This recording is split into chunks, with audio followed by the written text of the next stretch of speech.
News ಸಂಗಮಕ್ಕೆ ಸ್ವಾಗತ. ಮೊದಲಿಗೆ headlines.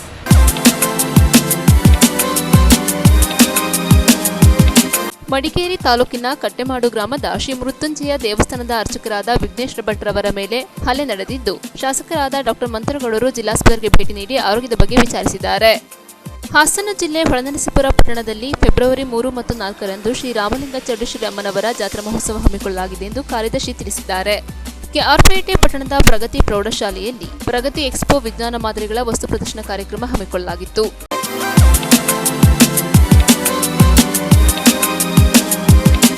Madikeri ತಾಲೂಕಿನ ಕಟ್ಟೆಮಾಡು ಗ್ರಾಮದ ಶ್ರೀ ಮೃತ್ಯುಂಜಯ ದೇವಸ್ಥಾನದ ಅರ್ಚಕರಾದ ವಿಘ್ನೇಶ್ ಭಟ್ರವರ ಮೇಲೆ ಕಿಡಿಗೇಡಿಗಳು ದಾಳಿ ನಡೆಸಿದ್ದು, ಶಾಸಕರಾದ ಡಾ ಮಂತ್ರಗೌಡರು ಜಿಲ್ಲಾಸ್ಪತ್ರೆಗೆ ಭೇಟಿ ನೀಡಿ ಆರೋಗ್ಯದ ಬಗ್ಗೆ ವಿಚಾರಿಸಿದರು. ಮಡಿಕೇರಿ ತಾಲೂಕಿನ ಕಟ್ಟೆಮಾಡು ಗ್ರಾಮದ ಶ್ರೀ ಮಹಾ ಮೃತ್ಯುಂಜಯ ದೇವಸ್ಥಾನದ ಪ್ರಧಾನ ಅರ್ಚಕರಾದ ವಿಘ್ನೇಶ್ ಭಟ್ ಮತ್ತು ವಿಘ್ನೇಶ್ ಭಟ್ರವರ ತಾಯಿಯ ಮೇಲೆ ಇಬ್ಬರು ವ್ಯಕ್ತಿಗಳು ಹಲ್ಲೆ ನಡೆಸಿ ತುಂಬಾ ಗಂಭೀರ ಗಾಯಗೊಳಗಾಗಿದ್ದರು. ವಿಘ್ನೇಶ್ ಭಟ್ ಮತ್ತು ವಿಘ್ನೇಶ್ ಭಟ್ ಅವರ ತಾಯಿ ಮಡಿಕೇರಿ ಜಿಲ್ಲಾಸ್ಪತ್ರೆಯಲ್ಲಿ ದಾಖಲಾಗಿದ್ದು, ಮಡಿಕೇರಿ ವಿಧಾನಸಭಾ ಕ್ಷೇತ್ರದ ಶಾಸಕರಾದ ಡಾ ಮಂತ್ರಗೌಡರು ಜಿಲ್ಲಾಸ್ಪತ್ರೆಗೆ ಭೇಟಿ ನೀಡಿ ವಿಘ್ನೇಶ್ ಭಟ್ ಮತ್ತು ವಿಘ್ನೇಶ್ ಭಟ್ರವರ ತಾಯಿಯ ಆರೋಗ್ಯದ ಬಗ್ಗೆ ವಿಚಾರಿಸಿದ್ದಾರೆ.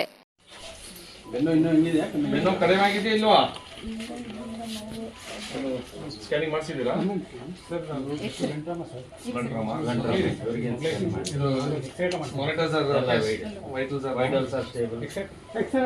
ಎಷ್ಟು ವಯಸ್ಸು ಅಜ್ಜಿ?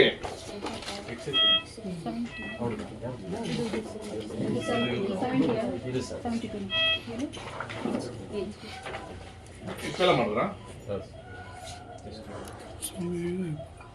ಶೋಲ್ಡರ್, ರೈಟ್ ಶೋಲ್ಡರ್ ಸೈಡಾ? ಸ್ಕ್ಯಾಪುಲಾ ಸೈಡ್ ಅಲ್ಲ? ಲೋಡ್ ಡಿಜನರೇಟಿವ್ ಚೇಂಜಸ್ ಅಲ್ಲ? Spondylosis changes also. But no pneumocephalus, no fracture of frontal sinus? Yes, sir. This is the bridge and majority can you see this? This is the right, left side. Can you see this? Printing ಮಾಡಬೇಕಾದಾಗ A has come overlapping that. Anterior and posterior. News ಸಂಗಮಕ್ಕಾಗಿ ಡಾ H ಮರಗುಕೋಟಿ, Kushalnagar. Hassan ಜಿಲ್ಲೆ ಹೊಳೆನರಸೀಪುರ ಪಟ್ಟಣದಲ್ಲಿ February 3 ಮತ್ತು 4ರಂದು ಶ್ರೀ ರಾಮಲಿಂಗ ಚೌಡೇಶ್ವರಿ ಅಮ್ಮನವರ ಜಾತ್ರಾ ಮಹೋತ್ಸವ ಹಮ್ಮಿಕೊಳ್ಳಲಾಗಿದೆ ಎಂದು ದೇವಾಂಗ ಸಮಾಜದ ಕಾರ್ಯದರ್ಶಿ ಡಾ ಎ ಸೋಮಶೇಖರ್ ತಿಳಿಸಿದ್ದಾರೆ. ಹಾಸನ ಜಿಲ್ಲೆಯ ಹೊಳೆನರಸೀಪುರ ಪಟ್ಟಣದಲ್ಲಿ ಫೆಬ್ರವರಿ 3 ಮತ್ತು 4ರಂದು ಶ್ರೀರಾಮಲಿಂಗ ಚೌಡೇಶ್ವರಿ ಅಮ್ಮನವರ ಜಾತ್ರೆ ಹಾಗೂ ರಥಸಪ್ತಮಿ ಕಾರ್ಯಕ್ರಮವನ್ನು ಹಮ್ಮಿಕೊಳ್ಳಲಾಗಿದೆ ಎಂದು ದೇವಾಂಗ ಸಮಾಜದ ಕಾರ್ಯದರ್ಶಿ ಡಾ ಎ ಸೋಮಶೇಖರ್ ತಿಳಿಸಿದರು. ಫೆಬ್ರವರಿ 3ರಂದು ಗಣಹೋಮ ಸೇರಿದಂತೆ ವಿವಿಧ ಪೂಜಾ ಕಾರ್ಯಕ್ರಮಗಳು ನಡೆಯಲಿವೆ. ಹೇಮಾವತಿ ನದಿಯಿಂದ ಪವಿತ್ರ ಕಲಶಗಳನ್ನು ತರುವುದು, ಕೆಂಡೋತ್ಸವ ನಡೆಸಿ ಕೆಂಡ ಹಾಯುವ ಕಾರ್ಯಕ್ರಮ ಸೇರಿದಂತೆ ಶ್ರೀರಾಮಲಿಂಗ ಚೌಡೇಶ್ವರಿ ಅಮ್ಮನವರ ಉತ್ಸವ ಹಾಗೂ ರಥೋತ್ಸವ ಕಾರ್ಯಕ್ರಮವು ದೇವಾಂಗ ಸಮಾಜದ ಬೀದಿಗಳು ಸೇರಿದಂತೆ ಪಟ್ಟಣದ ಪ್ರಮುಖ ರಸ್ತೆಯಲ್ಲಿ ನಡೆಯಲಿದೆ. ಫೆಬ್ರವರಿ 3 ಮತ್ತು 4ರಂದು 2 ದಿನಗಳು ಉಚಿತ ಅನ್ನಪ್ರಸಾದ ಹಾಗೂ ಸಾಂಸ್ಕೃತಿಕ ಕಾರ್ಯಕ್ರಮಗಳನ್ನು ಆಯೋಜಿಸಲಾಗಿದೆ. ಆದ್ದರಿಂದ ದೇವಾಂಗ ಸಮಾಜದ ಬಂಧುಗಳು ಹೆಚ್ಚಿನ ಸಂಖ್ಯೆಯಲ್ಲಿ ಆಗಮಿಸಿ ತಾಯಿ ಶ್ರೀ ಚೌಡೇಶ್ವರಿ ಅಮ್ಮನವರ ಕೃಪಾಶೀರ್ವಾದಕ್ಕೆ ಪಾತ್ರರಾಗಬೇಕೆಂದು ಡಾ ಎ ಸೋಮಶೇಖರ್ ಮನವಿ ಮಾಡಿದರು. ಇದೇ ಸಂದರ್ಭದಲ್ಲಿ ಹೊಳೆನರಸೀಪುರ ತಾಲೂಕು ದೇವಾಂಗ ಸಂಘದ ಅಧ್ಯಕ್ಷ ಡಾ ರಾಜೇಶ್, ಗೌರವಾಧ್ಯಕ್ಷರಾದ ಡಾ ಬಿ ರಾಜಶೇಖರ್, ದೇವಾಲಯದ ಪ್ರಧಾನ ಅರ್ಚಕರಾದ ವಿಘ್ನೇಶ್ ಶಾಸ್ತ್ರಿ, ಆಡಳಿತ ಮಂಡಳಿ ಸದಸ್ಯರಾದ ತಮ್ಮಣ್ಣ ಶೆಟ್ಟಿ, ಎ ಜಗನ್ನಾಥ್, ಕುಮಾರ್, ಅನಂತ, ಶ್ರೀಧರ ಮತ್ತಿತರರು ಉಪಸ್ಥಿತರಿದ್ದರು.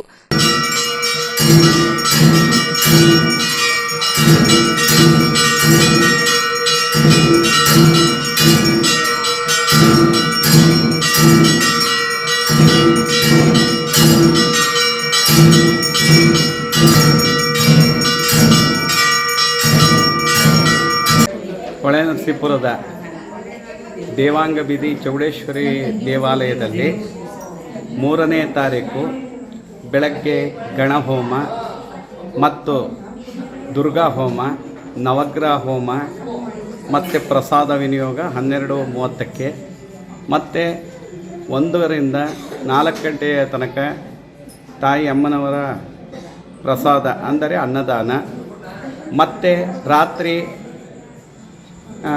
ಭರತನಾಟ್ಯ, ಸಂಜೆ ರಸಮಂಜರಿ ಕಾರ್ಯಕ್ರಮ, ಮತ್ತು ದೇವಾಲಯದ ಮುಂಭಾಗದಲ್ಲಿ ಜಾತ್ರಾ ಮಹೋತ್ಸವಕ್ಕೆ ಅನ್ನದಾನ ಇರುತ್ತೆ. ಮತ್ತು ನೈಟು ರಾತ್ರಿ ಮತ್ತು ಬೆಳಗ್ಗೆ 3:40ಕ್ಕೆ ಕೆಂಡೋತ್ಸವದ ಅಗ್ನಿಸ್ಪರ್ಶ ಪಂಡಿತ್ ನಮ್ಮ ದೇವಾಲಯದ ಪ್ರಧಾನ ಅರ್ಚಕರಾಗಿರ್ತಕ್ಕಂಥ ವಿಘ್ನೇಶ್ವರ ಭಟ್ರವರಿಂದ ವಿಧಿವಿಧಾನಗಳ ಪೂಜಾ ಕೈಂಕರ್ಯದಲ್ಲಿ ಅಗ್ನಿಸ್ಪರ್ಶ, ಅನಂತರ ಹೊಳೆಯಿಂದ ಮಂಗಳವಾದ್ಯದೊಡನೆ ಸಾಂಸ್ಕೃತಿಕ ಕಾರ್ಯಕ್ರಮದೊಡನೆ ಹೊಳೆಯಿಂದ ಕಳಶವನ್ನು ತರುವುದು, ಮತ್ತು 11:30ಕ್ಕೆ ಕೆಂಡವನ್ನು ಹಾಯತಕ್ಕಂಥ ಒಂದು ಕಾರ್ಯಕ್ರಮ, ಅನಂತರ ಮಹಾಮಂಗಳಾರತಿ, ಪ್ರಸಾದ ವಿನಿಯೋಗ, ಮತ್ತು ಅಮ್ಮನವರ ಪ್ರಸಾದವಾಗಿ ಅನ್ನದಾನ 1:30ರಿಂದ 5 ಗಂಟೆಯ ತನಕ ಪ್ರಸಾದ ಅನ್ನದಾನ ದಾಸೋಹ ಇರುತ್ತದೆ. ಮತ್ತು ಸಂಜೆ ಅಮ್ಮನವರ ಪ್ರಮುಖ ಬೀದಿ, 4 ದೇವಾಂಗ ಬೀದಿ ಮತ್ತು ಪ್ರಮುಖ ಪೇಟೆ ಬೀದಿಗಳಲ್ಲಿ ಅಮ್ಮನವರ ಉತ್ಸವ, ನಂತರ ದೇವಾಲಯಕ್ಕೆ ಬಂದಾಗ ಮಹಾಮಂಗಳಾರತಿ, ಮತ್ತು ರಾತ್ರಿ ಅನ್ನದಾನವನ್ನು ಮಾಡಿ ಹೀಗೆ ಜಾತ್ರಾ ಮಹೋತ್ಸವ, ರಥೋತ್ಸವ 4 ಬೀದಿಗಳಲ್ಲಿ, ಚೌಡೇಶ್ವರಿ, ಬನಶಂಕರಿ ಬೀದಿ, ರಾಮ ಮಂದಿರದ ಬೀದಿಗಳಲ್ಲಿ ಅಮ್ಮನವರ ರಥೋತ್ಸವವನ್ನು ಹೊಳೆನರಸೀಪುರದಲ್ಲಿ ಎಳೆದೊಯ್ದು ಭಕ್ತಾದಿಗಳಿಂದ ಆ ರಥವನ್ನು ಎಳೆದು ಸನ್ನಿಧಾನಕ್ಕೆ ತಂದು ನಿಲ್ಲಿಸಿದು. ಇಂಥ ಕಾರ್ಯಕ್ರಮವನ್ನು ದೇವಾಂಗ ಸಮಾಜ, ದೇವಾಂಗ ಸಮಸ್ತ ಕುಲಬಾಂಧವರೆಲ್ಲರೂ ಸೇರಿ ಈ ಕಾರ್ಯಕ್ರಮವನ್ನು ಹಮ್ಮಿಕೊಂಡಿರ್ತಾರೆ.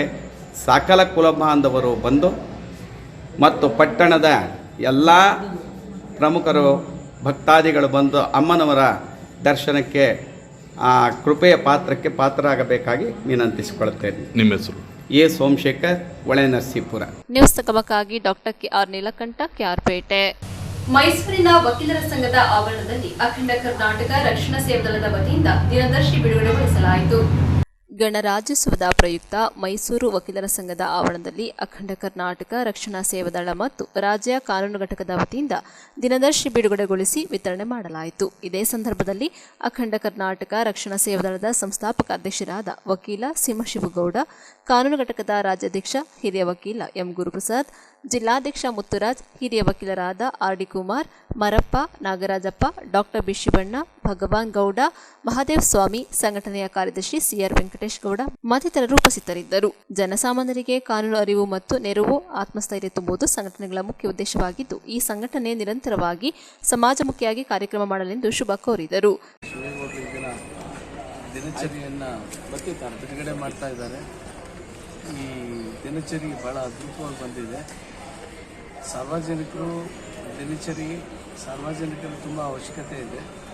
ಜೊತೆಗೆ ಏನು ಸೇವಾ ಕಾರ್ಯದಲ್ಲಿ ಇದು ಒಂದು ಕಾರ್ಯ, ಸಾಮಾಜಿಕ ಜವಾಬ್ದಾರಿಯನ್ನು ಮತ್ತು ವಕೀಲರಾಗಿ ನ್ಯಾಯ ದೊರಕಿಸಿಕೊಡೋ ಒಂದು ಪರಿಪೂರ್ಣವಾದಂಥ ಪರಿಪಾಠವನ್ನು ಬಳಸ್ಕೊಂಡಿರ್ತಕ್ಕಂಥ ಶಿವೇಗೌಡರು ಇವತ್ತು ಈ ದಿನಚರಿಯನ್ನು ಬಿಡುಗಡೆ ಮಾಡ್ತಿರ್ತಕ್ಕಂಥದ್ದು ಭಾಳ ಹರ್ಷದಾಯ ಸಂಗತಿ.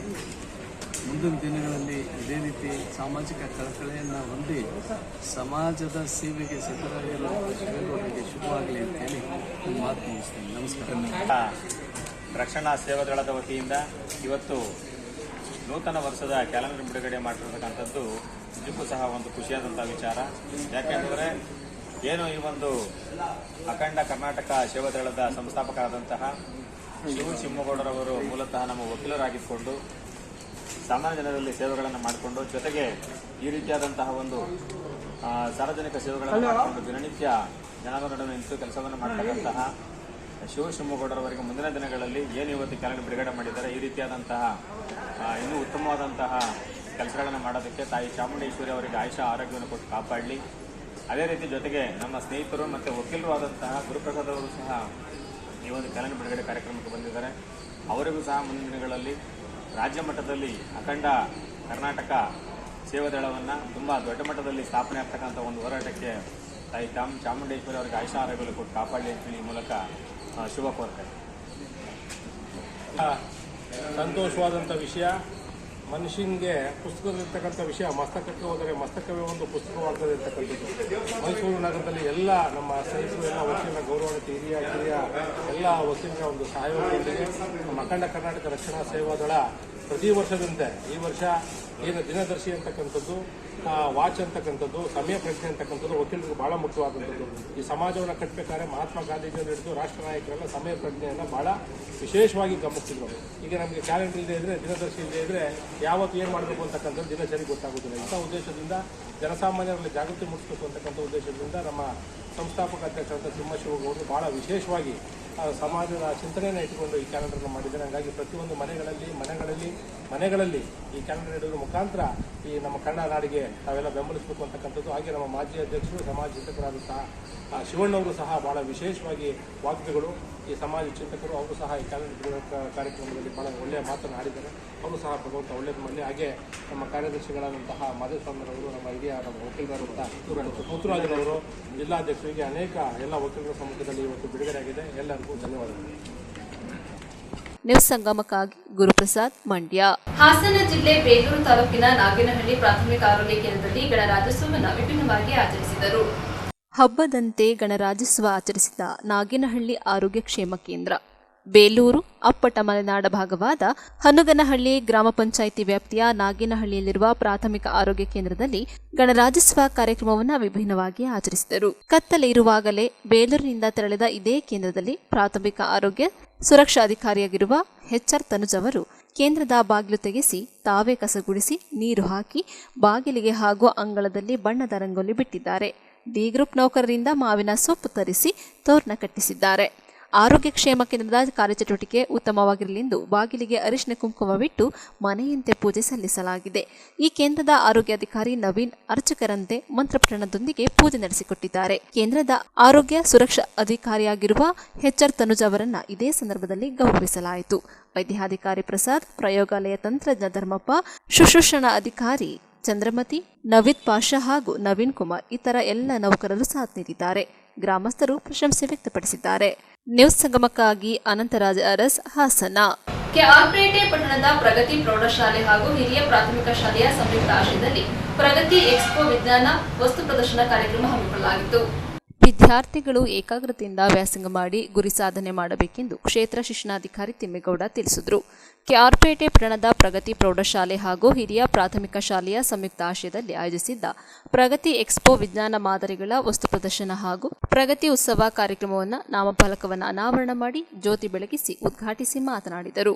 ವಿದ್ಯಾರ್ಥಿಗಳು ಪಾಠ ಪ್ರವಚನಗಳ ಜೊತೆಗೆ ಕ್ರೀಡೆ, ಸಾಂಸ್ಕೃತಿಕ ಚಟುವಟಿಕೆ ಸೇರಿದಂತೆ ವಿವಿಧ ಕಲಾ ಪ್ರಕಾರಗಳನ್ನು ಅಭ್ಯಾಸ ಮಾಡಿ ತಮ್ಮ ವ್ಯಕ್ತಿತ್ವವನ್ನು ಸಮಗ್ರವಾಗಿ ವಿಕಾಸಗೊಳಿಸಿಕೊಂಡು ಸಾಧನೆ ಮಾಡಬೇಕೆಂದು ಕಿವಿಮಾತು ಹೇಳಿದರು. ತಾಲೂಕು ಸರ್ಕಾರಿ ನೌಕರರ ಸಂಘದ ಅಧ್ಯಕ್ಷರಾದ ಆನಂದ್ ಕುಮಾರ್ ವಿದ್ಯಾರ್ಥಿಗಳಿಗೆ ಪ್ರತಿಭಾ ಪುರಸ್ಕಾರ ನೀಡಿ ಗೌರವಿಸಿ ಗುಣಮಟ್ಟದ ಶಿಕ್ಷಣಕ್ಕೆ ಹಾಗೂ ವಿದ್ಯಾರ್ಥಿಗಳ ವ್ಯಕ್ತಿತ್ವ ವಿಕಸನಕ್ಕೆ ಪೂರಕವಾದ ಶಿಕ್ಷಣ ನೀಡುತ್ತಿರುವ ಪ್ರಗತಿ ಶಿಕ್ಷಣ ಸಂಸ್ಥೆಯು 100% ಫಲಿತಾಂಶ ನೀಡುತ್ತಿರುವ ಶಾಲೆಗಳ ಪೈಕಿ ಮುಂಚೂಣಿಯಲ್ಲಿದೆ ಎಂದು ಆನಂದ್ ತಿಳಿಸಿದರು. ಗ್ರಾಮ ಪಂಚಾಯಿತಿ ಸದಸ್ಯರಾದ ಶ್ರೀನಿವಾಸ್ ಸೂರ್ಯವಂಶ, ಪೋಷಕರಾದ ಶಿಲ್ಪಾ, ಶಾಲೆ ಆಡಳಿತಾಧಿಕಾರಿ ಡಾಕ್ಟರ್ ಮೋನಿಕಾ ಹಾಗೂ ವಿಶ್ರಾಂತ ಪ್ರಾಂಶುಪಾಲರಾದ ಡಾಕ್ಟರ್ ಕೆ ಕಾಳೇಗೌಡ ಕಾರ್ಯಕ್ರಮದಲ್ಲಿ ಮಾತನಾಡಿದರು. ಅಬಕಾಸ್ ಮತ್ತು ಕರಾಟೆ ಕಲೆಯಲ್ಲಿ ಸಾಧನೆ ಮಾಡಿದ ವಿದ್ಯಾರ್ಥಿಗಳಿಗೆ ಪ್ರತಿಭಾ ಪುರಸ್ಕಾರ ನೀಡಿ ಗೌರವಿಸಲಾಯಿತು. ಶಾಲೆಯ ಮುಖ್ಯ ಶಿಕ್ಷಕ ಗೋಪಾಲಕೃಷ್ಣ, ಶಿಕ್ಷಣ ಸಂಯೋಜಕರಾದ ಹರೀಶ್, ಕೇಶವಮೂರ್ತಿ, ಪತ್ರಕರ್ತರಾದ ಸೈಯದ್ ಖಲೀಲ್ ಸೇರಿದಂತೆ ಮಕ್ಕಳ ಪೋಷಕರು ಕಾರ್ಯಕ್ರಮದಲ್ಲಿ ಭಾಗವಹಿಸಿದ್ದರು. ಯಾಕಂದ್ರೆ ಮುಂದಿನ ಜಗತ್ತು ನಿಮ್ದು. ಮಕ್ಕಳು ಕೇಳಿಸ್ತಾ ಇದೆಯಾ? ನಿಮ್ಮ ಬಗ್ಗೆನೇ ಮಾತಾಡ್ತಾ ಇದ್ದೀನಿ. ನಿಮ್ಮ ಪ್ರಯತ್ನ ಚೆನ್ನಾಗಿದೆ ಅಂದ್ರೆ ಆದ್ರೆ ಇನ್ನೂ ಬಹಳ ಚೆನ್ನಾಗಿ ಮಾಡ್ಬೇಕು ಮುಂದೆ. ಯಾಕಂದ್ರೆ ಮಗು ಭೂಮಿಗೆ ಬರುವಾಗ ಹೇಳುತ್ತಂತೆ, ಸಮುದ್ರೋರ್ಸನೆ ದೇವಿ ಪರ್ವತ ಸ್ತನ ಮಂಡಲೆ ವಿಷ್ಣು ಪತ್ನಿ ನಮಸ್ತುಭ್ಯಂ ಪಾದಸ್ಪರ್ಶಂ ಕ್ಷಮಸ್ವಮಿ. ಅಂದ್ರೆ ನಾನು ಈ ಭೂಮಿ ಕಾಲಿಡ್ತಾ ಇದ್ದೀನಿ, ನನ್ನ ಪಾದ ಸ್ಪರ್ಶವನ್ನ ಕ್ಷಮಿಸು ಅಂತ. ಅಂದ್ರೆ ಒಂದು ಹೆಜ್ಜೆ ಇಡ್ತಾ ಇರ್ತಕ್ಕಂಥದ್ದು. ಹಾಗೆ ನೀವಿಲ್ಲಿ ಪ್ರದರ್ಶನ ಏನ್ ಮಾಡಿದಿರಿ, ಪ್ರಾಜೆಕ್ಟ್ಗಳು ಏನ್ ಮಾಡಿದಿರಿ, ಅದೆಲ್ಲ ಮೊದಲ ಪ್ರಯತ್ನ. ಒಂದು ಗೆರೆಯಿಂದ ಪ್ರಾರಂಭ ಆಗುತ್ತೆ ಒಂದು ಚಿತ್ರ. ಸೊ ಹಾಗಾಗಿ ನಿಮ್ಮ ಪ್ರಯತ್ನ ಚೆನ್ನಾಗಿದೆ, ಆದ್ರೆ ತರ ಆಗ್ಬೇಕದು, ಉತ್ತಮ ಆಗ್ಬೇಕು. ವಿಮಾನ ನೋಡಿದಿರಲ್ಲ ಮಕ್ಕಳೆಲ್ಲರೂ? ನೋಡಿದಿರಲ್ವಾ? ಎಷ್ಟು ಚೆನ್ನಾಗಿ ಕಾಣಿಸುತ್ತಲ್ಲ ಈಗ ನೋಡಕ್ಕೆ. ಆದ್ರೆ ಮೊದಲ ವಿಮಾನ ಕಂಡಿಡಿದಾಗ ನೀವು ಪ್ರಾಜೆಕ್ಟ್ ಮಾಡಿದಿರಲ್ಲ, ಈಗ ಅದೇ ರೀತಿ ಆ ಕಡೆ ಒಂದು ಕಡ್ಡಿ ಈ ಕಡೆ ಒಂದು ಕಡ್ಡಿ ಸುಮ್ಮನೆ ಸಣ್ಣದಾಗಿ ನೀವು ಗಾಳಿಪಟ ಹಾರಿಸ್ತೀರಿ ನೋಡಿ, ಆ ರೀತಿ ಇತ್ತು. ರೈಟ್ ಸಹೋದರರು ಅಂತ ಅದನ್ನು ಕಂಡಿಡಿದಿದ್ದು. ಯಾವುದನ್ನೇ ಆಗ್ಲಿ, ಬಲ್ಬ್ ಕಂಡು ಹಿಡಿದಾಗ್ಲೂ ಅಷ್ಟೇ, ಒಂದು ಕಂಪ್ಯೂಟರ್ ಕಂಡು ಹಿಡಿದಾಗ್ಲೂ ಅಷ್ಟೇ, ಬೇರೆ ಬೇರೆ ರೂಪದಲ್ಲಿ ಇತ್ತು ಅಂದ್ರೆ ಪ್ರಾಜೆಕ್ಟ್ಗಳು ಒಂದೊಂದು ಹಂತದಿಂದ ಅದು ಬದಲಾವಣೆ ಆಗಿ ಅದರ ಒಂದು ಸೃಜನಶೀಲತೆ ಪಡ್ಕೊಳ್ತಾ ಒಂದು ಉತ್ತಮ ಸ್ಥಾನಕ್ಕೆ ಹೋಗ್ತಾ ಇರುತ್ತೆ. ಸೊ ಹಾಗಾಗಿ ಈ ಶಾಲೆಯಲ್ಲಿ ಒಂದು ಒಳ್ಳೆ ಪ್ರಯತ್ನ ಮಾಡಿದಿರಿ. ಮತ್ತೆ ಒಂದು ಅಂಶ ನಾನು ಹೇಳಲೇಬೇಕು, ಮೊನ್ನೆ ರಿಪಬ್ಲಿಕ್ ಡೇನಲ್ಲಿ ಅಂದ್ರೆ ಗಣರಾಜ್ಯೋತ್ಸವ ಕಾರ್ಯಕ್ರಮದಲ್ಲಿ ನಿಮ್ಮ ಶಾಲೆಯಿಂದ ಒಂದು ಒಳ್ಳೆ ಕಾರ್ಯಕ್ರಮ ನಡೆಸ್ಕೊಟ್ರಿ, ಅದು ಕರಾಟೆ. ಅದನ್ನೇ ನಿಮ್ಮ ಮುಖ್ಯ ಶಿಕ್ಷಕರು ಅವರೆಲ್ಲ ಅವ್ರು ಹೇಳಿದ್ರು. ಅಂದ್ರೆ ಒಬ್ಬೊಬ್ಬರಲ್ಲಿ ಒಂದೊಂದು ಕೌಶಲ ಇರುತ್ತೆ, ಸ್ಕಿಲ್ ಅಂತ ಹೇಳ್ತೀವಿ. ಸೊ ಅದನ್ನ ಹೊರತರಬೇಕಾಗಿದ್ದು ಶಿಕ್ಷಕರ ಕೆಲಸ. ಅದನ್ನ ನಿಮ್ಮ ಕರಾಟೆ ಮಾಸ್ಟರ್ ಮಾಡಿದ್ದಾರೆ ಅಂತ ನಾನು ಭಾವಿಸ್ತೀನಿ. ಆದ್ರೆ ಅದನ್ನ ಮಾಡುವಾಗ ಮಾಸ್ಟರ್ ಸಹಾಯ ತಗೊಂಡೇ ಮಾಡಬೇಕು, ಮನೇಲಿ ಟ್ರಯಲ್ ಮಾಡಕ್ ಹೋಗ್ಬೇಡಿ. ಅದನ್ನ ದಯವಿಟ್ಟು ಮಕ್ಕಳಿಗೆ ಹೇಳಿ. ಇವತ್ತು ಸ್ಪರ್ಧಾ ಪ್ರಪಂಚ. ನಾನು ಮೊನ್ನೆ ಕೂಡ ನಮ್ಮ ಮಾರ್ಪುಟೆ ಸಾರಿ ಕ್ರಿಕೆಟ್ ಸಾರಿ ಕರಾಟೆ ಶಿಕ್ಷಕರಾಗಿರ್ತಕ್ಕಂಥ ಹೇಮಂತ್ ಸರ್ ಅವರು ಮೊನ್ನೆ ನಾನು ಕೂಡ ಇದರಲ್ಲಿ ಗಣರಾಜ್ಯೋತ್ಸವ ಕಾರ್ಯಕ್ರಮದಲ್ಲಿ ನೋಡಿದೆ. ಅವರ ಕಲಿಸಿರ್ತಕ್ಕಂಥ ಆ ಕರಾಟೆನ ಆ ಸ್ಪರ್ಧೆಗಳು ಮತ್ತೆ ಭಾಗವಹಿಸಿರ್ತಕ್ಕಂಥ ಮಕ್ಕಳು ತುಂಬಾ ರೋಮಾಂಚನಕಾರಿ. ಯಾಕೆಂದ್ರೆ ಆ ಮಗು, ಆ ಪುಟ್ಟ ಮಗು ತಲೆಯಿಂದ ಕ್ಲಾಸ್ ಹೊಡೆಯೋದು, ಹೆಂಚಿನ ಹೊಡೆಯೋದು, ಆ ಮಗು ಕಡೆ ಆಗುತ್ತಾ ಅನಿಸ್ತದೆ. ನಾವು ಕೂಡ ಹೆಂಚಿನ ಹೊಡೆಯಕ್ಕೆ ಹೋಗ್ತೇವೆ, ಕೈ ಮೂಲೆಲ್ಲ ಮುಗಿದೋಗ್ಬಿಟ್ಟು ಏನೋ. ಆದ್ರೆ ಆ ಟೆಕ್ನಿಕ್ಸ್ ಇಂದ ಅದನ್ನ ಯಾವ ರೀತಿ ಹೊಡಿಬೇಕು ಅಂತಕ್ಕಂಥ ಒಂದು ಕಲೆಯನ್ನ ಅವರು ಮಕ್ಕಳಿಗೆ, ಚಿಕ್ಕ ಮಕ್ಕಳಿಗೆ ಕಲಿಸ್ಕೊಟ್ಟಿದ್ದಾರೆ. ಜೊತೆಗೆ ಅವರನ್ನ ಅವರು ರಕ್ಷಣೆ ಮಾಡ್ಕೊಳ್ತಕ್ಕಂಥ ಶಕ್ತಿ ಎಲ್ಲ ಪ್ರತಿಯೊಂದು ಮಗು ಕೂಡ ಕಲ್ತ್ರೆ ಆಗುತ್ತದೆ ಅಂತಕ್ಕಂಥ ಒಂದು ಮನಸ್ಥಿತಿ ನನಗೆ ಅನಿಸ್ತದೆ. ಸಾಮಾನ್ಯವಾಗಿ ಇವತ್ತಿನ ಪ್ರಪಂಚದಲ್ಲಿ ಹೆಣ್ಣು ಮಕ್ಕಳು ಕಲ್ತ್ರೆ ತುಂಬಾ ಒಳ್ಳೆಯದು. ಯಾಕೆಂದ್ರೆ ಅವರನ್ನ ಅವರು ರಕ್ಷಣೆ ಮಾಡ್ಕೊಳ್ತಕ್ಕಂಥ ಕೆಲಸವನ್ನು ಮಾಡ್ತಾ ಇದ್ದಾರೆ. ನಾವು ಆಗಲೇ ಹೇಳಿದಾಗ ಇದನ್ನ ಕ್ರಿಕೆಟ್ ಮತ್ತೆ ಏನು ಮತ್ತೆ ಇನ್ನೊಂದು ಮೊನ್ನೆ ನೋಡಿದ್ವಿ, ಎಲ್ಲ ನೋಡಿದ್ವಿ, ಅಬಾಕಾಸ್, ಅದು ಕೂಡ ತುಂಬಾ ಚೆನ್ನಾಗಿತ್ತು. ಇದನ್ನ ಮಕ್ಕಳಲ್ಲಿ ಬೆಳೆಸಿದ್ರೆ ಅವರ ಸ್ಪರ್ಧಾ ಮನೋಭಾವನೆ ಬೆಳೀತಾ, ಮತ್ತೆ ದೈಹಿಕವಾಗಿ ಕೂಡ ಮಕ್ಕಳು ಎಲ್ಲ ಈ ಓದ್ತಾ ಇರ್ತಕ್ಕಂಥ ಎಲ್ಲಾ ಮಕ್ಕಳು ಕೂಡ ಏನು ಸರ್ಕಾರಿ ಸೇವೆಗಾಗ್ಲಿ ಅಥವಾ ಉದ್ಯೋಗಕ್ಕೆ ಹೋಗ್ತಾರೆ ಅಂತಲ್ಲ, ಎಲ್ಲಾ ಮಕ್ಕಳು ಕೂಡ ದೈಹಿಕವಾಗಿ ಮಾನಸಿಕವಾಗಿ ಚೆನ್ನಾಗಿದ್ರೆ ಅವ್ರ ಜೀವನವನ್ನು ರೂಪಿಸ್ಕೊಳ್ತಕ್ಕಂಥ ಶಕ್ತಿ ಬರ್ತದೆ. First and second each class, not LKG UKG ಇಂದ ಪ್ರೈಮರಿಯಿಂದ ಹೈಯರ್ ಪ್ರೈಮರಿ ಹೈಸ್ಕೂಲ್ ಇಲ್ಲ, ಪ್ರತಿ ಕ್ಲಾಸ್ ಅಲ್ಲೂ ಇಂಡಿವಿಜುವಲ್ ಆಗಿ ಕೊಡ್ತಾ ಬಂದಿದೀವಿ. ಇದಿಷ್ಟು ಪ್ರಗತಿ ಕಲ್ಚರಲ್ ಪ್ರೋಗ್ರಾಮ್ ಮಾಡ್ತಿರೋ ಪ್ರೈಸ್ ಡಿಸ್ಟ್ರಿಬ್ಯೂಷನ್ ಇವತ್ತಂದು. ಜೊತೆಗೆ ಇನ್ನೊಂದು ಖುಷಿ ವಿಚಾರ, ಅಬಾಕಸ್ ಮತ್ತೆ ಕರಾಟೆ ಕ್ಲಾಸು ಉಚಿತವಾಗಿ ನಡೀತಿರೋ ಏಕೈಕ ಶಾಲೆ ಮಂಡ್ಯ ಜಿಲ್ಲೆಯಲ್ಲಿ, ಅದು ಕಾನ್ವೆಂಟ್ ಸ್ಕೂಲಲ್ಲಿ ಪ್ರಗತಿ ಒಂದೇ. ಇನ್ನೊಂದು ಏನಾಗಿದೆ, ಎಲ್ಲರೂ ಅಪ್ರಿಶಿಯೇಟ್ ಮಾಡಬೇಕು, ರಿಪಬ್ಲಿಕ್ ಡೇ ದಿನ ತುಂಬಾ ಚೆನ್ನಾಗಿ ಕರಾಟೆನ ಹೇಳ್ಕೊಟ್ಟಿದ್ದಾರೆ. ಅದಕ್ಕೆ ನಾನು ಥ್ಯಾಂಕ್ ಯು ಹೇಳ್ತೀನಿ ಹೇಮಂತ್ ಸರ್ಗೆ. ಹಾಗೆ ಸನ್ಮಾನ್ಯ ಶ್ರೀ ಶ್ರೀನಿವಾಸ್ ಅವರೇ, ಹಾಗೆಯೇ ಕರಾಟೆ ನಮ್ಮ ಕರಾಟೆಯಲ್ಲಿ ಹೆಚ್ಚು ಹೆಸರನ್ನ ತಂದುಕೊಟ್ಟಿರ್ತಕ್ಕಂಥ ಹೇಮಂತ್ ಅವರೇ, ಹಾಗೆ ಗೋಪಾಲ್ ಕೃಷ್ಣ ಅವರೇ, ಹಾಗೆ ನಮ್ಮ ಅಬಾಕಸ್ನ ಪ್ರೇಮ್ ಕುಮಾರ್ ಅವರೇ, ಹಾಗೆ ನಮ್ಮ ಪೋಷಕರ ಪರವಾಗಿ ಮಾತನಾಡಿದಂಥ ಶಿಲ್ಪಾ ಮೇಡಮ್ ಅವರೇ, ಹಾಗೆ ಡಾಕ್ಟರ್ ಮೋನಿಕಾ ಅವರೇ, ಶೈಲಜಾ ಅವರೇ, ಎಲ್ಲ ಪೋಷಕರೇ ಹಾಗೂ ವಿದ್ಯಾರ್ಥಿಗಳೇ ಸಾಕಷ್ಟು ಜನ ಮಾತನಾಡಿದ್ದಾರೆ. ನಾನು ಹೆಚ್ಚು ಮಾತನಾಡುವ ಅವಶ್ಯಕತೆ ಇಲ್ಲ, ಆದ್ರೂ ಕೂಡ ಕೆಲವು ಅಧ್ಯಕ್ಷೀಯ ಮಾತುಗಳನ್ನ ಹಾಡಬೇಕಾಗುತ್ತೆ. ಈಗ ಸಾಕಷ್ಟು ಜನ ಮಾತನಾಡಿದ್ದಾರೆ, ಅದರಿಂದ ನಾವು ಇಲ್ಲಿ ಸಾಕಷ್ಟು ಅರ್ಥ ಮಾಡ್ಕೋಬೇಕು. ನಮ್ಮ ಶಾಲೆಯಲ್ಲಿ ಮಕ್ಕಳು ಹೇಗೆ ಕಲಿತಾ ಇದ್ದಾವೆ ಅನ್ನೋದನ್ನ ನಾನು ಹೇಳೋದಿಷ್ಟೇ. ಬೇರೆ ಸ್ಕೂಲ್ಗೆ ನೀವು ಕಂಪೇರ್ ಮಾಡ್ಕೊಳ್ಳಿ, 1 ಲಕ್ಷ 2 ಲಕ್ಷ 5 ಲಕ್ಷ ಎಷ್ಟೋ ಡೊನೇಷನ್ ಕೊಡ್ತಿರಲ್ಲ, ಆ ಸ್ಕೂಲಿಗೆ ಕಂಪೇರ್ ಮಾಡಿ ನಮ್ಮ ಮಗು ಇಂಪ್ರೂವ್ ಆಗಿದ್ರೆ, ನಿಮ್ಮ ಮಕ್ಕಳು ಇಂಪ್ರೂವ್ ಆಗಿದೆ ಅಂತ ಹೇಳಿ, ಆಗ್ಲಿಲ್ಲ ಅಂದ್ರೆ ನಮ್ಗೆ ಮಾಹಿತಿ ಕೊಡಿ ಅಂತ ಕೂಡ ಹೇಳ್ತೇವೆ. ನಾವು ಹೆಚ್ಚು ಪೋಷಕರ ಸಭೆಗಳನ್ನ ಮಾಡ್ತೇವೆ. ಯಾಕೆ ಮಾಡ್ತೇವೆ ಅಂದ್ರೆ ನಿಮಗೆ ನಿಮ್ಮ ಮಗು ಮುಖ್ಯ, ನಮಗೆ ಶಾಲೆ ಮುಖ್ಯ, ನಮ್ಮ ಶಾಲೆಯಲ್ಲಿ ಇರುವ ಎಲ್ಲ ಮಕ್ಕಳು ಕೂಡ ಕಲಿಯಬೇಕು ಅಂತ. ಹಾಗಾಗಿ ನಾವು ಹೆಚ್ಚು ಆದ್ಯತೆ ಕೊಡ್ತಾ ಇರೋದು ಶೈಕ್ಷಣಿಕ ಕ್ಷೇತ್ರಕ್ಕೆ, ಶೈಕ್ಷಣಿಕ ರಂಗಕ್ಕೆ. ನಮ್ಮ ಶಾಲೆಗೆ ಸೇರಿದ ಮಗು ಕಲಿಲೇಬೇಕು, ಕಲಿತಕ ವಾತಾವರಣವನ್ನು ನಾವು ಸೃಷ್ಟಿ ಮಾಡಲೇಬೇಕು ಅನ್ನೋದು ನಮ್ಮ ಉದ್ದೇಶ. ನೀವೆಲ್ಲ ನೋಡ್ಬೋದು, ನಮ್ಮಲ್ಲಿ ಇರ್ತಕ್ಕಂಥ ಸಬ್ಜೆಕ್ಟ್ಗಳನ್ನ ನೀವು ನೋಡಿದ್ರೆ ಆಶ್ಚರ್ಯ ಆಗುತ್ತೆ. ಒಬ್ಬ ಟೀಚರ್, ನಾವು ಮೇಡಮ್ ಹೇಳ್ದಾಗೆ, ಒಬ್ಬ ಟೀಚರ್ 25 ರಿಂದ 30 ಮಕ್ಕಳಿಗೆ ಹೆಚ್ಚಾಗ್ಬಿಟ್ರೆ ಕಲಿಸ್ಲಿಕ್ಕೆ ಆಗಲ್ಲ, ಅಷ್ಟೊಂದು ಸಬ್ಜೆಕ್ಟ್ ಇದೆ, ಸಬ್ಜೆಕ್ಟ್ ನ ಒತ್ತಡ ಇದೆ. ಶಿಕ್ಷಕರು ಬಹಳ ಕೆಲಸ ಮಾಡ್ಬೇಕಾಗುತ್ತೆ. ಯಾಕೆಂದ್ರೆ 1ನೇ ಕ್ಲಾಸ್ಗೆ ಮಗು ಸೇರಿದ್ರೆ 1ನೇ ಕ್ಲಾಸ್ ಅಲ್ಲಿ ಮಗು 11 ಸಬ್ಜೆಕ್ಟ್ ನ ಓದ್ಬೇಕಾಗುತ್ತೆ. ಅದೇ 6ನೇ ಕ್ಲಾಸ್ ಹೋದ್ರೆ 13 ಸಬ್ಜೆಕ್ಟ್ ನ ಓದ್ಬೇಕಾಗುತ್ತೆ. LKG UKG ಮಗು 8 ಸಬ್ಜೆಕ್ಟ್ ನ ಓದ್ಬೇಕಾಗುತ್ತೆ. ಇದರ ಎಲ್ಲಾ ಉದ್ದೇಶವನ್ನು ನೀವು ಗಮನದಲ್ಲಿ ಇಟ್ಕೊಂಡಾಗ ಅದ್ರ ಜೊತೆಗೆ ಪ್ರಾಜೆಕ್ಟ್ ವರ್ಕ್ ಮಾಡ್ತೀವಿ, ಸ್ಟೋರಿ ಟೆಲ್ಲಿಂಗ್ ಹೇಳ್ತೀವಿ ಮಕ್ಕಳಿಗೆ. ಎವ್ರಿ ಡೇ ಒಂದು ಮಗು ಒಂದು ಪ್ರಾಜೆಕ್ಟ್ ಅನ್ನ ಇಲ್ಲಿ ಮಾಸ್ ಪಿಟಿಯಲ್ಲಿ ಎಲ್ಲಾ ಮಕ್ಕಳಿಗೆ ಎಕ್ಸ್ಪ್ಲೈನ್ ಮಾಡ್ತದೆ ಅಂದ್ರೆ ಆ ಮಗುವಿನ ನಾಲೆಡ್ಜ್ ಎಷ್ಟರ ಮಟ್ಟಿಗೆ ಉತ್ತಮವಾಗಿರುತ್ತೆ ನಾವು ಅರ್ಥ ಮಾಡ್ಕೋಬೇಕು. ಇದು ಯಾರು ಪೇರೆಂಟ್ಸ್ ಇರಲ್ಲ. ಒಂದು ಮಗು ಎವ್ರಿ ಡೇ ಬಂದು ಒಂದು ಕಥೆಯನ್ನ ಹೇಳ್ತದೆ. ಜನರಲ್ ನಾಲೆಡ್ಜ್ ಏನಂತ ಹೇಳ್ಬೋದು ಅಂದ್ರೆ, ಹಳ್ಳಿ ಭಾಷೆನಲ್ಲಿ ಹೇಳೋದಿದ್ರೆ ಮೇಲೆ ತಳುಕು ಒಳಗೆ ಉಳುಕು ಅಂತ ಹೇಳ್ಬೋದು. ಅಂದ್ರೆ ನಾವು ತಳುಕಾಗಿರುವಂತದನ್ನ ಹುಡ್ಕೊಂತ ಹೋಗ್ತೀವಿ ಜನರು. ಏನಂತಂದ್ರೆ ಶಿಕ್ಷಣ ಯಾವ ಗುಣಮಟ್ಟದಲ್ಲಿ ಕೊಡ್ತಾ ಇದ್ದಾರೆ, ಆ ಸ್ಕೂಲ್ ಹೇಗಿದೆ, ಮಕ್ಕಳನ್ನ ಯಾವ ರೀತಿ ಕೇರ್ ಮಾಡ್ತಾ ಇದ್ದಾರೆ ಅನ್ನೋದನ್ನ ನಾವು ಪರಿಗಣಿಸ್ತಾ ಇಲ್ಲ. ಪೋಷಕರಾದಂಥವ್ರು ಆ ಶಾಲೆನಲ್ಲಿ ಯಾವ ರೀತಿ ಶಿಕ್ಷಣವನ್ನ ಕೊಡ್ತಾ ಇದ್ದಾರೆ, ಆ ಶಾಲೆನಲ್ಲಿ ಪ್ರತಿ ಕೊಠಡಿನಲ್ಲಿ ಎಷ್ಟು ಮಕ್ಕಳಿರ್ತಾರೆ. ಮುಖ್ಯವಾಗಿ ರೂಲ್ಸ್ ಪ್ರಕಾರ ಒಂದು ಶಾಲೆನಲ್ಲಿ 35ರಿಂದ 40 ಮಕ್ಕಳಿಗೆ ಒಬ್ರು ಶಿಕ್ಷಕರು ಇರಬೇಕು. ಆ ರೀತಿ ನಾವು ಪ್ರತಿಯೊಂದನ್ನ ಪರೀಕ್ಷೆ ಮಾಡಿ ಶಾಲೆಗಳಲ್ಲಿ ಮಕ್ಕಳನ್ನ ಸೇರಿಸ್ಬೇಕು. ನಾನು ಆಕಸ್ಮಿಕವಾಗಿ ಶೈಲಜಾ ಮೇಡಮ್ ಅವ್ರನ್ನ ಭೇಟಿಯಾದಾಗ ನಾನು ಮುಖ್ಯವಾಗಿ ಮಾತಾಡಿದ್ದಿಷ್ಟೇ, ನನ್ನ ಮಗನಿಗೆ ವೈಯಕ್ತಿಕವಾಗಿ ಕೇರ್ ಮಾಡುವಂತ ಶಾಲೆಗೆ ಸೇರಿಸ್ಬೇಕು ಅಂತ ಹುಡುಕ್ತಾ ಇದ್ದೀನಿ. ತಾಲೂಕಿನಲ್ಲಿ ಹೈಟೆಕ್ ಸ್ಕೂಲ್ಗಳು ತುಂಬಾ ಇದೆ, ಹೌದಲ್ವಾ? ಹೈಟೆಕ್ ಸ್ಕೂಲ್ಗಳಿಗಿಂತ ನಮ್ಗೆ ಬೇಕಾಗಿರೋದು ನಮ್ಮ ಮಕ್ಕಳನ್ನ ಕೇರ್ ಮಾಡುವಂತ ಶಿಕ್ಷಕರು ಇರುವಂತ ಶಾಲೆಗಳು ಬೇಕು. ಈಗ ಅಬಾಕಸ್ ಹಾಗೂ ಕರಾಟೆ ಇರ್ಬೋದು, ಶಾಲೆನಲ್ಲಿ ಶಿಕ್ಷಣ ಇರ್ಬೋದು.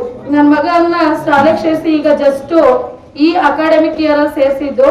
ಅವನು ತುಂಬಾ ಮಾತಾಡೋದಿಕ್ಕೂ ತುಂಬಾ ತೊಂದರೆ ಪಡ್ತಿದ್ದ. ಅಂದ್ರೆ ಮನೆಯಲ್ಲಿ ನಾವು ಇಬ್ರು ಅಫಿಷಿಯಲ್ ಆದ್ರಿಂದ ಮನೆಯಲ್ಲಿ ಯಾರು ಮಾತಾಡ್ಸೋರು ಇಲ್ಲ ಅವನಿಗೆ, ಜಾಸ್ತಿ ಮಕ್ಳ ಜೊತೆ ಸೇರಲ್ಲ ಆಟ ಆಡೋದಿಕ್ಕೆ.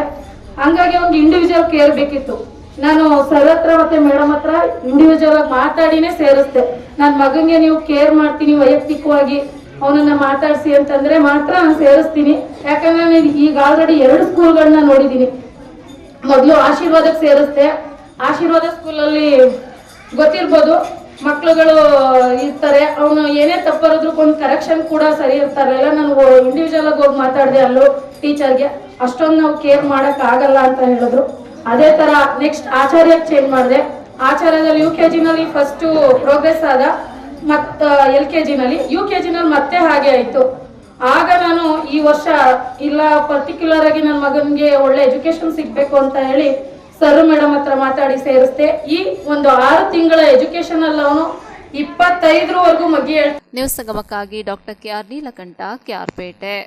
ಶುಂಠಿ ಮಾರುಕಟ್ಟೆ ದರ ತೀರಾ ಕುಸಿತವಾಗಿರುವುದರಿಂದ ಸರ್ಕಾರ ಮಾರುಕಟ್ಟೆ ಮಧ್ಯಪ್ರವೇಶ ಯೋಜನೆಯಡಿ ಕ್ವಿಂಟಲ್ಗೆ 7,000 ರು ನಿಗದಿ ಮಾಡುವಂತೆ ಶುಂಠಿ ಬೆಳೆಗಾರರ ಕೊಡಗು ಜಿಲ್ಲೆ ಇವರ ವತಿಯಿಂದ ಮಾನ್ಯ ಜಿಲ್ಲಾಧಿಕಾರಿಗಳಿಗೆ ಮನವಿ ಸಲ್ಲಿಸಿದ್ದಾರೆ.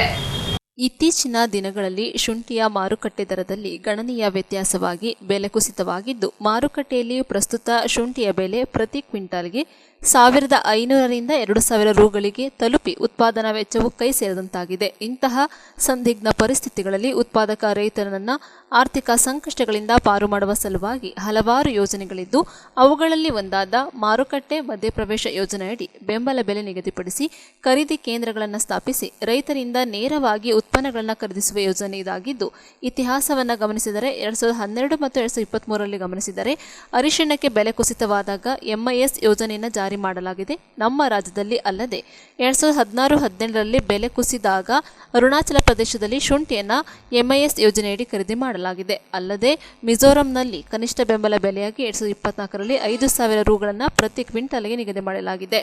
ಪ್ರಸ್ತುತ ಶುಂಠಿ ಬೆಳೆಗಾರರ ಸಮಸ್ಯೆಗಳನ್ನು ಬಗೆಹರಿಸುವ ನಿಟ್ಟಿನಲ್ಲಿ ಜಿಲ್ಲಾಧಿಕಾರಿಗಳು ರಾಜ್ಯ ಮತ್ತು ಕೇಂದ್ರ ಸರ್ಕಾರಗಳ ಜೊತೆ ತ್ವರಿತವಾಗಿ ವ್ಯವಹರಿಸಿ ಮಾರುಕಟ್ಟೆ ಮಧ್ಯಪ್ರವೇಶ ಯೋಜನೆಯನ್ನು ಶೀಘ್ರದಲ್ಲೇ ಜಾರಿಯಾಗುವಂತೆ ಮಾಡಿ ಖರೀದಿ ಕೇಂದ್ರಗಳ ಮೂಲಕ ಬೆಂಬಲ ಬೆಲೆ ಯೋಜನೆಯಡಿ ಖರೀದಿ ಮಾಡಿ ರೈತರನ್ನ ಆರ್ಥಿಕ ಸಂಕಷ್ಟದಿಂದ ಪಾರು ಮಾಡುವಂತೆ ಮಾನ್ಯ ಜಿಲ್ಲಾಧಿಕಾರಿಗಳಿಗೆ ಕೊಡಗು ಜಿಲ್ಲಾ ಶುಂಠಿ ಬೆಳೆಗಾರರ ಸಂಘದ ವತಿಯಿಂದ ಮನವಿ ಸಲ್ಲಿಸಲಾಯಿತು. ನ್ಯೂಸ್ ಸಂಗಮಕ್ಕಾಗಿ ಡಾಕ್ಟರ್ HM ರಘುಕೋಟಿ, ಕುಶಾಲನಗರ. ಕೊನೆಯಲ್ಲಿ ಮತ್ತೊಮ್ಮೆ ಹೆಡ್ಲೈನ್ಸ್.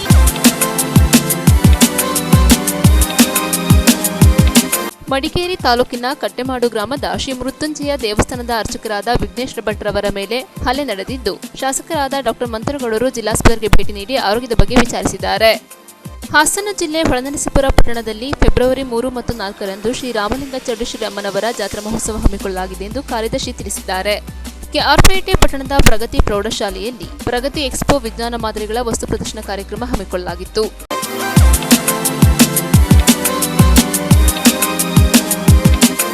ಸಂಗಮ ಮುಕ್ತಾಯವಾಯಿತು. ಸುದ್ದಿ, ಮಾಹಿತಿ, ಮನೋರಂಜನೆಗಾಗಿ ನೋಡ್ತಾ ಇರಿ ಸಂಗಮ ಟಿವಿ. ವಂದನೆಗಳೊಂದಿಗೆ ಸುಪ್ರೀತಾ ಎಲ್ಲೆ.